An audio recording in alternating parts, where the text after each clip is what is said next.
The first Noel, the angel did say, was to certain persevered in field where they lay, in field where they lay, keeping their seed on a cold winter's night that was so deep. Noel, Noel, Noel, Noel, born is the King of Israel.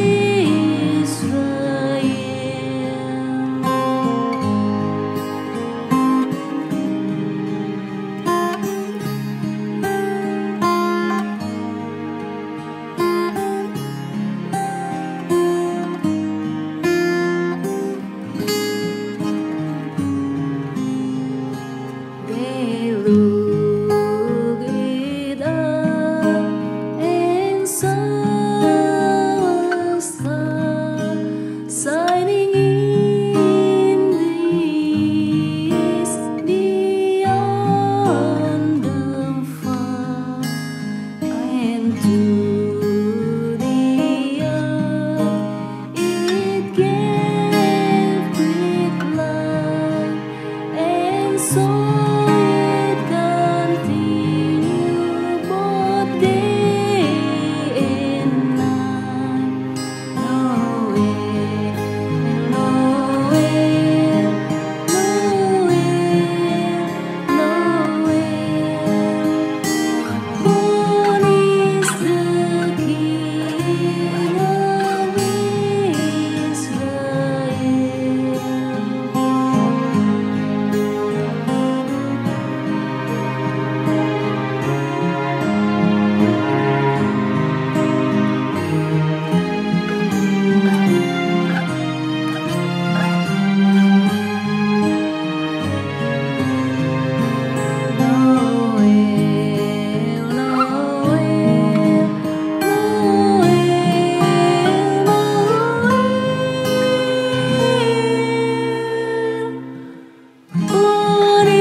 the King of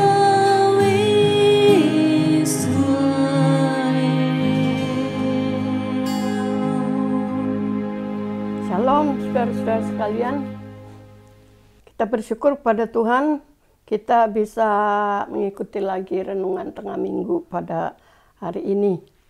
Dan sebelum kita lanjutkan, saya bilang terima kasih kepada Bapak dan Ibu Pendeta yang mempercayakan saya untuk membawakan renungan tengah minggu malam ini. Namun sebelum itu mari kita berdoa sebelum kita mulai dengan renungan ini. Bapa di dalam sorga, kami datang padamu malam hari ini ya Tuhan. Terima kasih untuk kesempatan yang Kau berikan bagi kami, sehingga kami masih dapat mendengar firman-Mu sebagian Tuhan. Dan terima kasih, kami mohon pimpinan-Mu, Roh Kudus tolong kami, urapi firman-Mu, supaya itu semua boleh menjadi berkat dan menjadi rema bagi kami. Dalam nama Tuhan Yesus Kristus, Juru Selamat, kami naikkan doa kami. Haleluya, amin. Puji Tuhan, saudara. Malam ini tema dari renungan hari ini yaitu Natal. Natal kalau kita ingat beberapa waktu yang lalu, waktu kita masih ada di Indonesia, saya masih ingat. Kalau setiap bulan Desember kita selalu mendengar nyanyi-nyanyian Natal. Kalau kita pergi ke tempat perbelanjaan begitu antara bulan November, Desember, itu di mana-mana orang membunyikan nyanyian-nyanyian Natal dan itu indah sekali untuk didengar. Tapi saudara-saudara, kita akan mengingat Natal ini dimulai di sebuah kota di Palestina yang disebut Bethlehem. Pada mulanya ada seorang gadis yang bernama Maria. Kita tahu bagaimana ceritanya Maria. Satu kali dia ada di dalam rumahnya, dan tiba-tiba dia melihat seorang malaikat. Malaikat itu mengunjungi dia dan berkata kepadanya, "Hai Maria, engkau yang dikasihi Tuhan, jangan takut, sebab aku memberitahukan kepadamu bahwa engkau akan mengandung seorang anak laki-laki, dan hendaklah engkau menamai dia Yesus. Lalu Maria ini dia terkejut, sebab dia tidak tahu dan tidak mendengar apa-apa, tetapi seorang malaikat datang kepada dia, itu membuat begitu terkejut, terkesima. Apalagi mendengar bahwa Maria ini akan mengandung, akan melahirkan seorang anak laki-laki, dan anak itu adalah anak Allah yang Maha Tinggi, dan anak itu harus dinamai Yesus. Saudara, di sini kita mengingat bahwa pada waktu itu saya rasa Maria begitu terkejut dan begitu terkesima ya, sebab dia belum pernah mendengar atau melihat seorang malaikat, dan tiba-tiba dia melihat seorang malaikat dan memberitahukan kabar bahwa dia akan mengandung, dia akan melahirkan. Saya merasa bahwa Maria ini dia berpikir, siapakah ini? Malaikat dari Tuhan datang memberitahukan bahwa saya akan mengandung dan akan melahirkan seorang anak. Jadi saya rasa di dalam pikirannya dia agak seperti menolak atau tidak percaya. Mana mungkin hal itu akan jadi, dia bilang. Saya belum bersuami, saya belum bersuami, dan saya belum mengetahui laki-laki. Memang pada waktu itu Maria sudah ditunangkan dengan seorang laki-laki yang bernama Yusuf. Namun demikian pada zaman itu, saudara, kita mengingat adat istiadat di Palestina atau di negara lain sekalipun, saya rasa apalagi pada zaman itu 2000 tahun yang lalu, kehidupan, tata cara kehidupan itu sangat ketat sekali. Tidak mungkin seorang gadis sebelum menikah sudah hamil dulu. Ini suatu keadaan atau ya suatu keadaan yang sangat tidak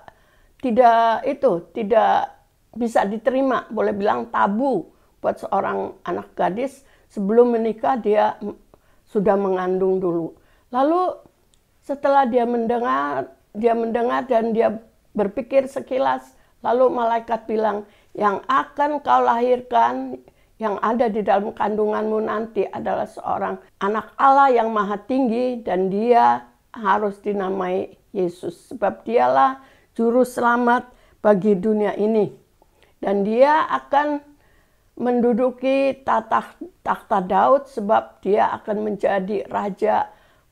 Anak ini yang akan lahir akan menjadi raja untuk selama-lamanya. Lalu setelah dia mendengar keterangan dari malaikat itu, maka Maria berpikir, oh kalau begitu Tuhan memberikan suatu karunia, atau saya berkenan atau dipakai oleh Tuhan untuk melakukan hal ini.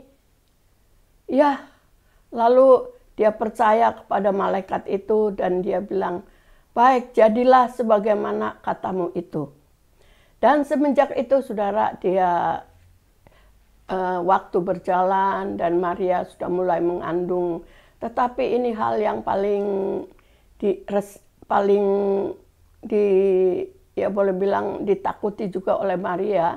Sebab pertama, bagaimana dia memberitahukan kepada orang tuanya bahwa dia itu mengandung. Bagaimana seorang gadis bisa memberitahukan, bagaimana apalagi kepada bapaknya, ayahnya itu, pasti mereka tidak percaya dan mereka akan marah sekali.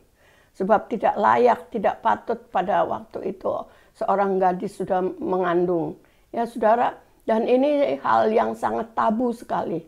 Dan kedua, bagaimana dia harus memberitahukan kepada Yusuf tunangannya itu.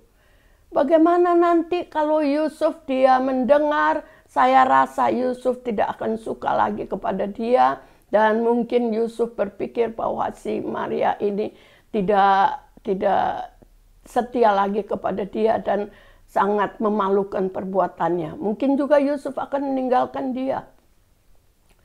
Lalu dia berpikir demikian, bagaimana dengan tetangga-tetangga?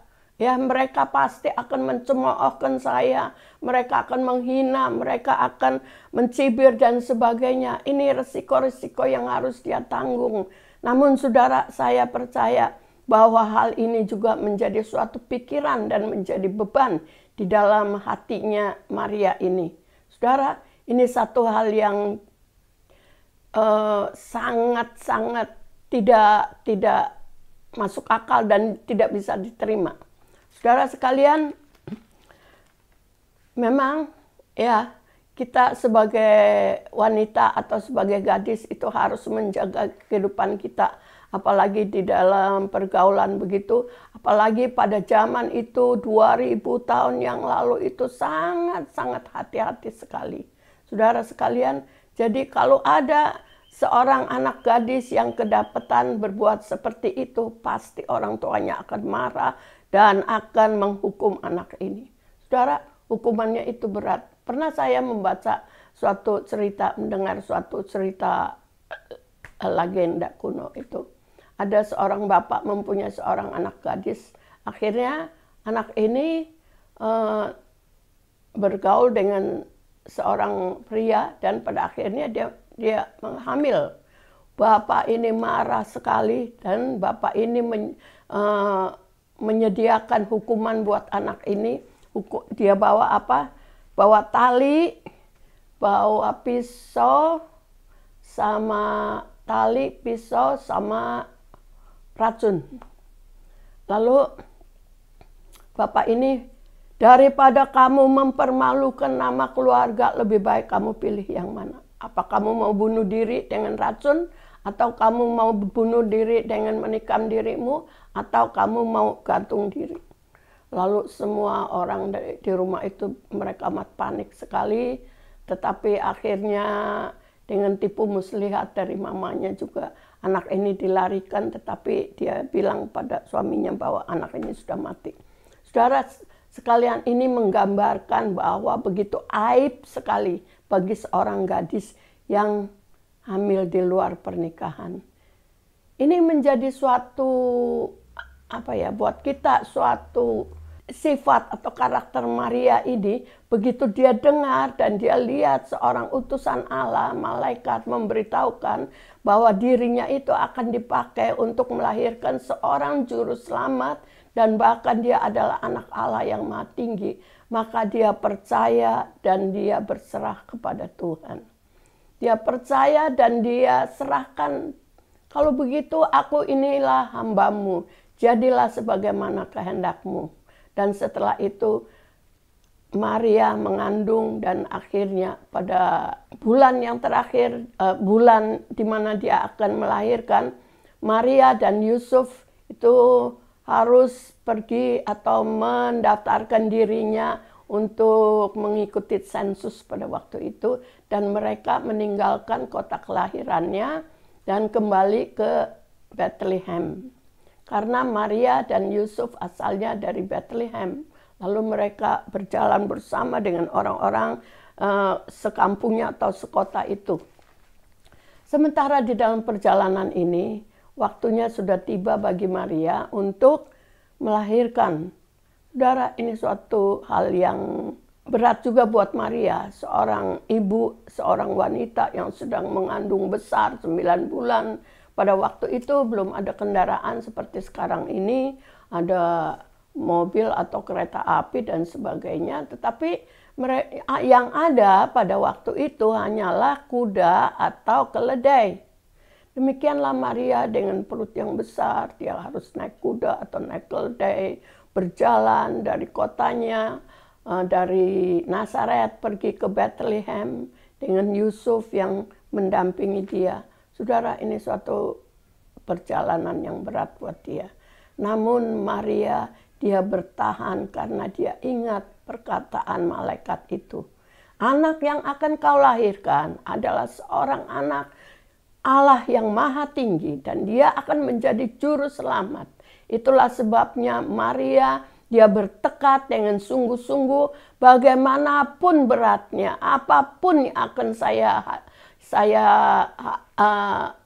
temui nanti, saya akan tetap setia, saya akan tetap melakukan hal ini. Begitulah di dalam perjalanannya, entah sudah berapa jam atau berapa hari sampai mereka tiba di Bethlehem. Sampai di Bethlehem karena banyak orang dari kota-kota lain juga datang untuk mendaftarkan sensus itu. Lalu semua pasanggerahan atau penginapan semua tidak ada tempat lagi bagi mereka. Lalu mereka memasuki tempat-tempat penginapan dan tidak ada tempat. Karena Maria itu sudah terlalu letih, capek sekali mereka berjalan. Pada akhirnya tidak ada tempat lain, hari sudah malam.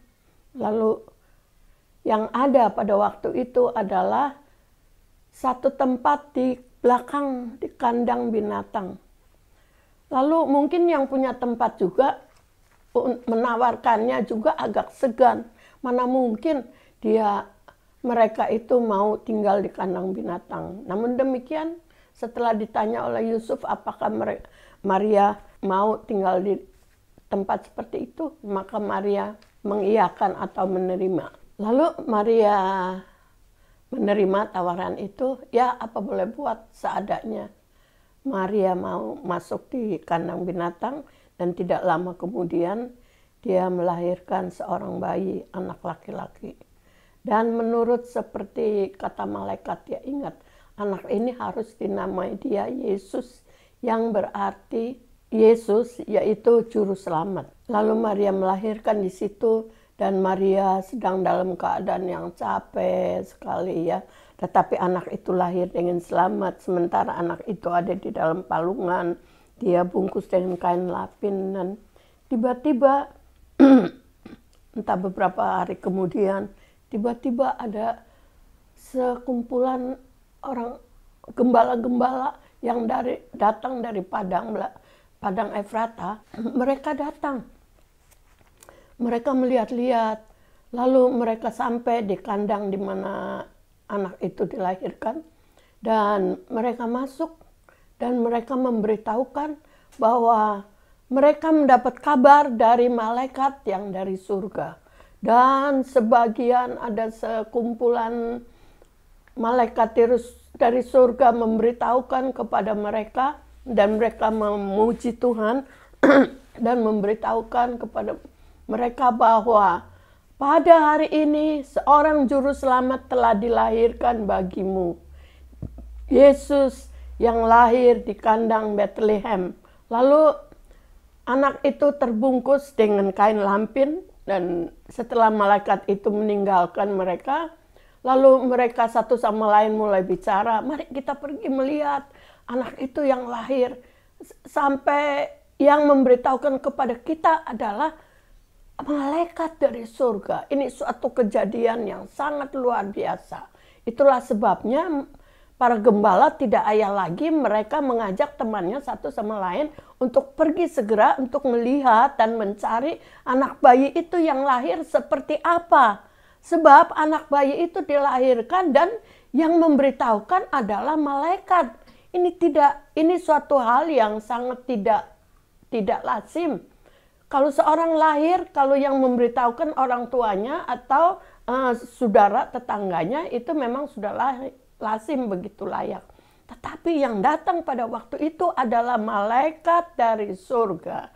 Ini suatu hal yang sangat mengherankan mereka dan menggerakkan hati mereka untuk pergi dan mencari anak yang lahir di kandang itu. Dan lalu mereka tiba di sana. Mereka memberitahukan kepada Maria bahwa mereka datang untuk menyembah kepada anak yang baru lahir itu. Sebab kita semua diberitahukan oleh malaikat. Nah, saudara, dalam hal ini Maria ingat lagi kepada kejadian pada waktu malaikat Jibril itu datang kepada dia, memberitahukan bahwa Maria akan mengandung dan memperanakan seorang anak laki-laki. Dan ternyata setelah dia lahir, Tuhan mengingatkan kepada Maria bahwa gembala-gembala itu pun diberitahukan oleh malaikat bahwa seorang anak sudah lahir, ya, seorang juru selamat. Lalu mereka datang menyembah. Dan bukan hanya itu saja, tiba-tiba beberapa waktu kemudian datang lagi orang-orang Majus. Orang Majus ini adalah orang-orang yang berpendidikan, mereka orang pintar yang mengerti soal perbintangan. Mereka datang dengan pakaian yang bagus-bagus, serba leksya, bergemerlapan. Mereka mau datang ke suatu kandang binatang, di mana seorang anak yang baru dilahirkan. Lalu Maria dalam hatinya begitu takjub lagi. Ini suatu kejadian yang heran lagi. Ya, mereka para majus-majus itu datang ke kandang binatang untuk melihat bayi ini yang baru dilahirkan. Sesungguhnya anak ini adalah anak Allah yang sungguh. Sebab kelahirannya diberitahukan kepada Maria oleh Jibril, dan malaikat-malaikat memberitahukan kepada gembala-gembala di padang. Dan sekarang para majus-majus ini orang yang jauh, yang datang dari sebelah timur. Mereka datang untuk melihat anak ini yang lahir. Pastilah anak ini akan menjadi anak yang seperti yang dikatakan oleh malaikat itu. Anak ini adalah anak akan menjadi seorang juru selamat.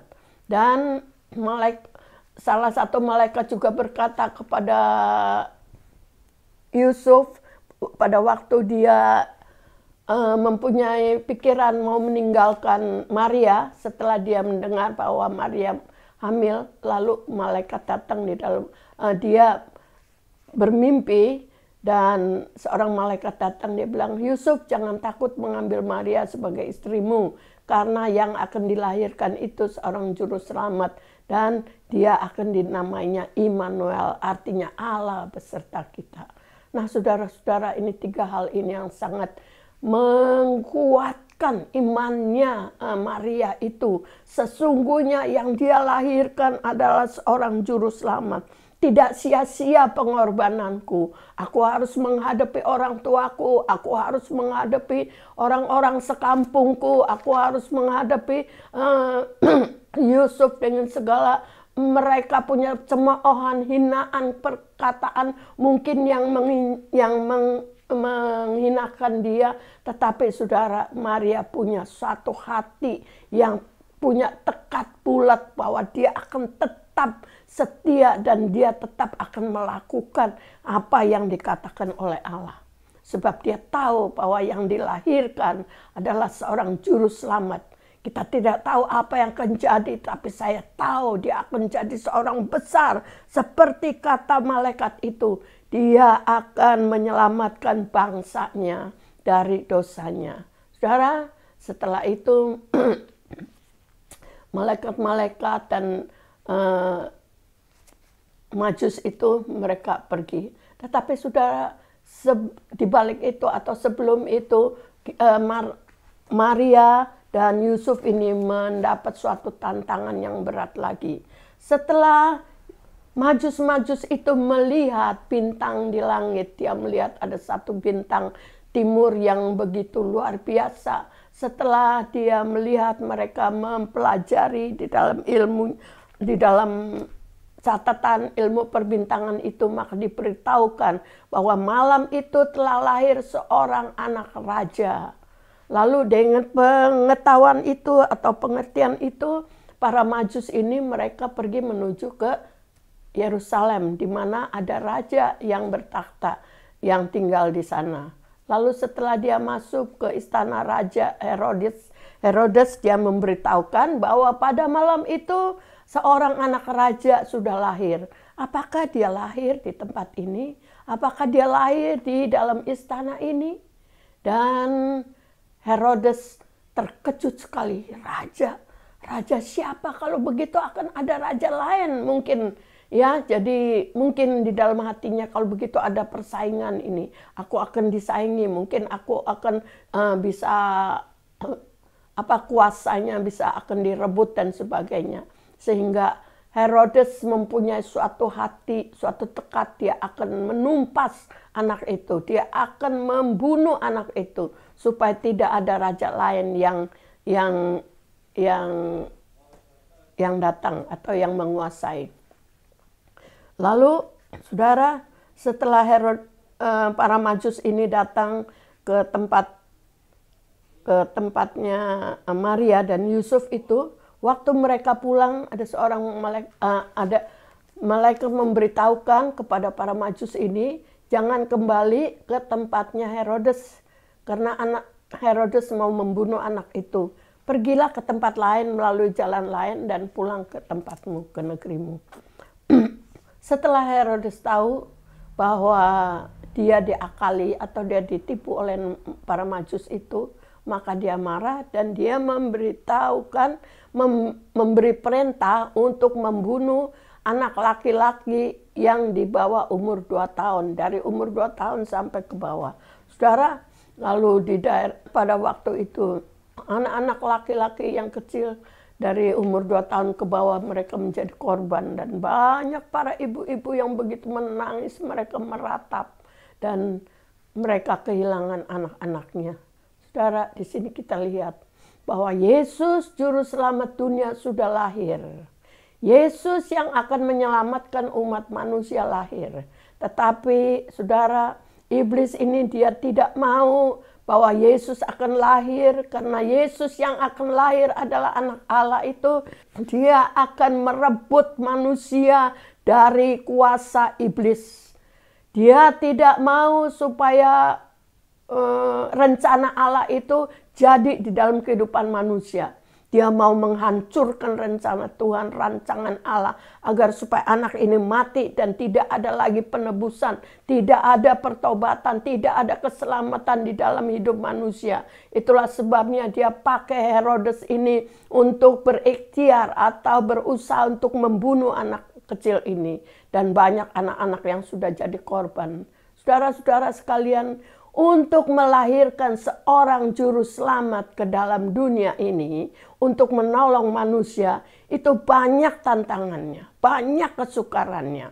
Pertama kita melihat tadi bagaimana sikap Maria. Dia ingat bagaimana dia harus menghadapi orang tuanya, orang tetangganya kepada Yusuf, dan akhirnya sekarang anak ini sudah lahir, dia akan dibunuh. Tetapi saudara, Allah tetap menyertai Maria dan Yusuf.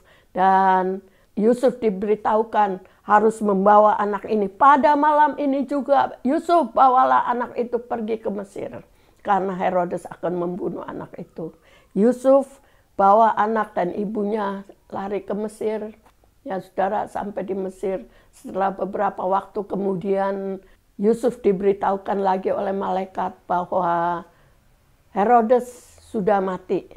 Lalu Maria dan Yusuf mereka kembali dari Mesir, tapi mereka tidak kembali ke Bethlehem, mereka pergi ke Nazaret. Dan saudara-saudara, inilah suatu gambaran yang benar bahwa sesungguhnya kekristenan ini sebetulnya ingin atau iblis berusaha untuk memunahkan, menghancurkan rancangan Allah, rencana Allah untuk penebusan jiwa manusia. Namun Allah itu tidak bisa digagalkan, kuasa Allah tidak bisa dibendung. Siapapun, dimanapun, kapanpun, Allah itu maha kuasa. Dan dia memegang kendali di atas segala-galanya. Sebab dialah Tuhan, dia Allah yang maha kuasa. Iblis dikalahkan dengan jalannya, waktu berjalan terus. Lalu anak ini, Yesus ini, dia sudah bertambah-tambah usianya, dan akhirnya sampai pada umur 30 tahun dia baru melayani pekerjaan Tuhan, melayani penginjilan, melayani pertobatan, sehingga banyak manusia yang mengetahui bahwa Yesus adalah juru selamat dunia. Saudara, dan sejak itu, mulai pada hari itu, walaupun bagaimana iblis mau menggagalkan rencana Allah, tidak bisa. Dan tahun berganti tahun sampai pada saat ini entah kapan dimulai kembali. Maka Natal ini diperingati oleh semua negara-negara yang beragama Kristen. di setiap negara di seluruh dunia ini pada bulan Desember, bulan Natal, semua mereka anak-anak Tuhan, orang Kristen merayakan hari kelahiran Yesus Kristus anak Allah. Dan Natal ini adalah suatu waktu, yaitu mengingat betapa besar kasih Tuhan kepada dunia. Jadi Natal ini mengingatkan kita kepada pemberian Allah yang sangat besar. Saudara, sebagaimana tadi saya katakan bahwa untuk melahirkan seorang juru selamat ini tidak mudah.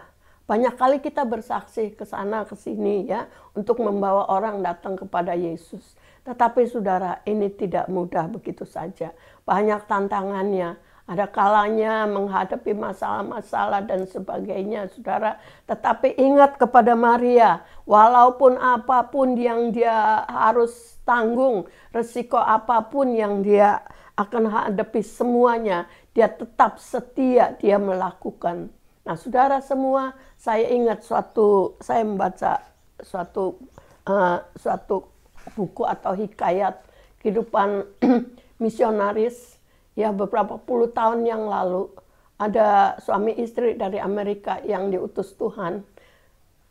Mereka masuk ke dalam hutan Amazon di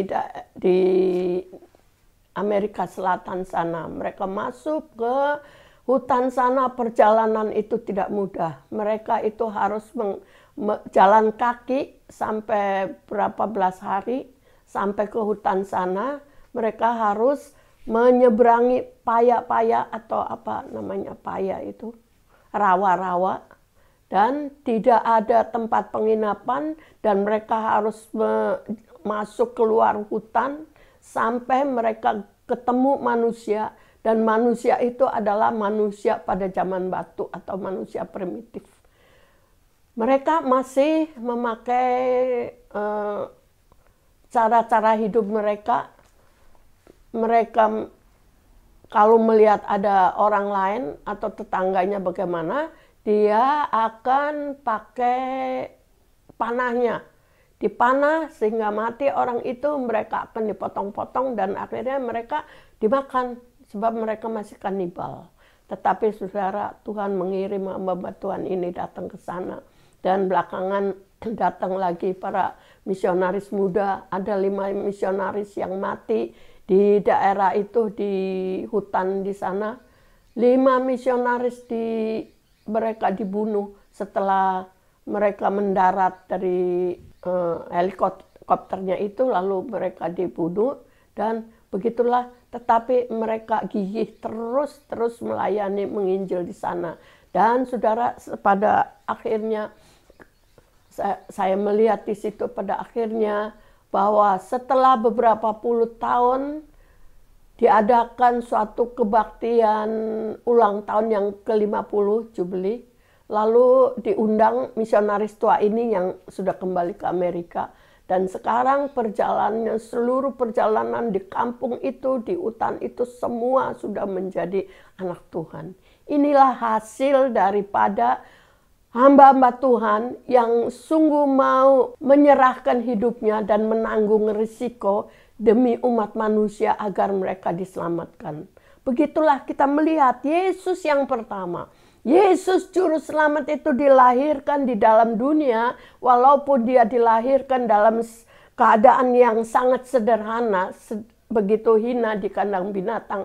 Namun Yesus punya misi, yaitu keselamatan jiwa manusia. Ini yang paling penting buat Tuhan. Setelah itu, setelah Yesus dewasa, dia mengajar, dia memberitahukan kabar keselamatan, dan akhirnya Tuhan Yesus diselamatkan, disalib. Inilah yang Yesus menanggung buat kita semua. Ini misi dari Tuhan, ini pekerjaan pelayanan, inilah rancangan Allah bagi semua umat manusia, yaitu agar supaya manusia bisa selamat. Sebab itu kelahiran Yesus ini adalah suatu cara, suatu sarana saja untuk mendatangkan Yesus ke dalam dunia. Nah, saudara-saudara sekalian, kita melihat betapa sukarnya bagi seorang juru selamat yang akan lahir dalam kehidupan manusia. Tapi puji Tuhan, kita lihat Maria, seorang gadis yang begitu setia dan taat kepada Tuhan. Dan pada akhirnya dia melahirkan Yesus menjadi juru selamat. Sampai pada hari ini kita masih dapat merayakan hari Natal. Kita memperingati hari kelahiran Tuhan Yesus. Kemanapun kita pergi di seluruh dunia ini. Sebab itu saudara-saudara, dalam pengiringan kita kepada Tuhan, banyak kali kita menghadapi banyak masalah. Mungkin kita menanggung risiko untuk menangkan jiwa atau untuk menolong keluarga kita, saudara kita. Tapi ingat, Tuhan mempunyai rencana dalam hidup kita untuk memberkati orang itu, untuk menjadi penolong, membawa manusia datang kepada Tuhan. Sebab inilah rencana Allah agar supaya ada jiwa-jiwa yang diselamatkan. Memang tugas ini berat, tapi ingat, malaikat itu bilang, anak yang akan dilahirkan itu akan dinamai Immanuel, artinya Allah beserta kita. Setelah Yesus disalib, dia bangkit, dan waktu dia menaik ke dalam sorga, dia berkata, ketahuilah olehmu, aku beserta dengan kamu sekalian sampai pada akhir zaman. Saudara, Roh yang ada di dalam kita semua, saudara dan saya sebagai anak Tuhan, adalah Roh Allah yang sendiri dan Dia yang menyertai kita. Dia yang akan menolong pada waktu kita menghadapi masalah, waktu kita menghadapi percobaan, tindasan, dan segala macam tantangan-tantangan iblis. Kita maju terus sebab Yesus ada di dalam kita. Roh yang di dalam kita adalah roh yang maha besar yang dari Tuhan. Puji Tuhan, rencana Allah jalan terus. Dan pada akhirnya kita akan bertemu Dia di dalam surga. Amin. Mari kita berdoa. Haleluya. Puji Tuhan, terima kasih ya Tuhan. Buat sekilas firman-Mu yang diberitahukan. Namun demikian Tuhan, kami bersyukur karena kasih kemurahan Tuhan. Engkau sudah lahir di dalam dunia ini. Kau lahir dalam hati kami masing-masing Tuhan. Dan Engkau menjadi Tuhan Juru Selamat kami yang menyertai kami dalam kehidupan kami setiap saat. Apapun yang datang menyerang dalam hidup kami percaya Engkau selalu membela dan menolong kami. Terima kasih Bapa, dalam nama Tuhan Yesus kami sudah berdoa. Amin.